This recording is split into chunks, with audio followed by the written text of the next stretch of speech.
Hey, what is up guys? Welcome back to the channel and welcome back to Gran Turismo 7. So today is finally the day that we get a brand new update 1.29. So I'm here to go through the patch notes with you guys. Sadly they're not currently actually showing in game, but they are on the website, so I'll read out from them and then we'll kind of discuss them as we go through. So let's start off with point number one, which is the cars. We have the Citroen DS21 Palace, the Honda RA272, the Ital Designs. There's two versions, there's a street mode and an off-road mode. There is then also the Porsche 911 Carrera RS. Next up is tracks. We have Grand Valley returning with a brand new layout. This is called Grand Valley Highway 1 and it actually has four separate versions of itself. We have obviously the main Highway 1, Highway 1 Reverse, South and South Reverse. So plenty of variety to be had already with this track. It's not just one layout and that's it. There is differing versions and you can go in reverse, and trust me, as you'll see from the gameplay, it does feel completely different depending which way you go round. It's an absolutely awesome tracks. I'll give you my impressions on that later on. Point number three is World Circuits, and as always with a new track comes a new circuit experience. Then we also have the following new events have been added to World Circuits. It's Grand Valley Highway 1 World Touring Car 600, Group 1 Prototype Series American Sunday Cup 600, Japanese Clubman Cup 550 and Historic Sports Car Masters, so they'll be quite interesting.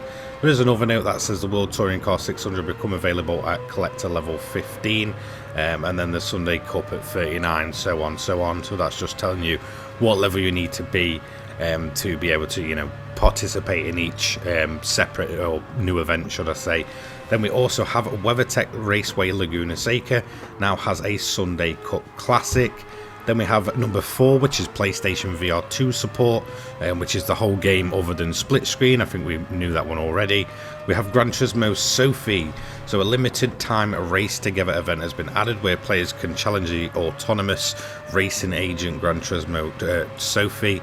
The event is only available for the PlayStation 5 version. Race Together will be available after reaching collector level 6 and can be accessed from the special banner at the top right of the world map.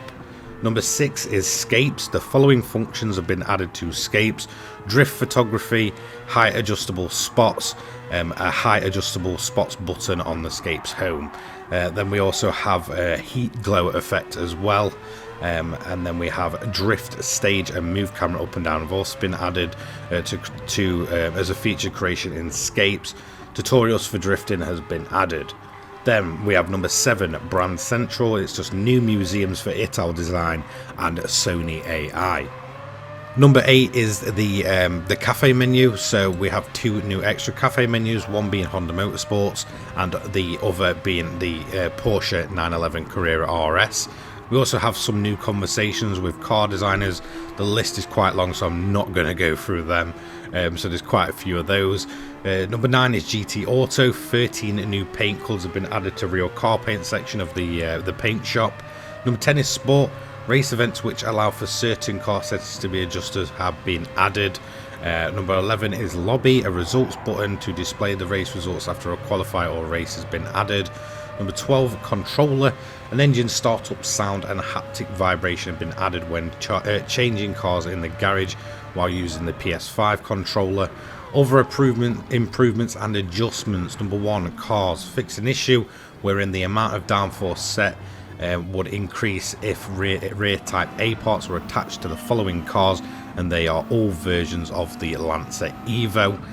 Change the display for the Peugeot L500R Hybrid VGT to now include the power output from the motor in the vehicle's max power. This does not affect the vehicle's performance when driving or its performance points. Stabilized how the Dodge SRT Tomahawk VGT behaves during the rolling start of an online race. Number 2 is Tracked. They've adjusted the penalty system algorithm for the following 2 sections of Daytona road course, that being the pit lane exit and chicane exit turn 11. Number 3 is steering controllers. Fixed an issue, and this is the big one, where the Fanatec will basically cause the freeze on PlayStation 4.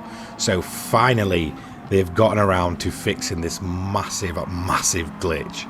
So from personal experience, I've actually witnessed this happening. We have a guy that races with us in our league.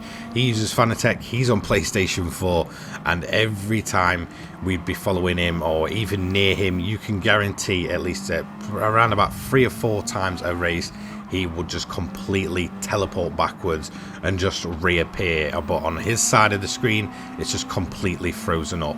It was massively frustrated, and finally Polyphony have gotten around to fixing this massive glitch. And I know this has been a big problem for a lot of people, because I've had a ton of you guys in my comment section saying I just want them to fix this. It was affecting driver rating and safety rating, you know, causing people to drop down the rankings. It was absolutely terrible. So finally Polyphony has gotten around to fixing that. Next up we have number 4, which is localization. That is fix various text localization issues.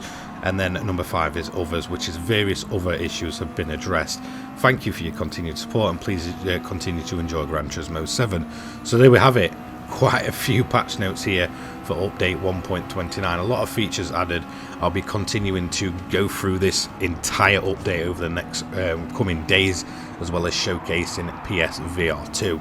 So you're not going to want to miss any of this. It's going to be a jam-packed couple of weeks for myself and Gran Turismo 7. Thank you so much for watching. I hope you enjoyed the new update. Let me know what you think of the patch notes. I will see you all later. Have a fantastic day. Peace.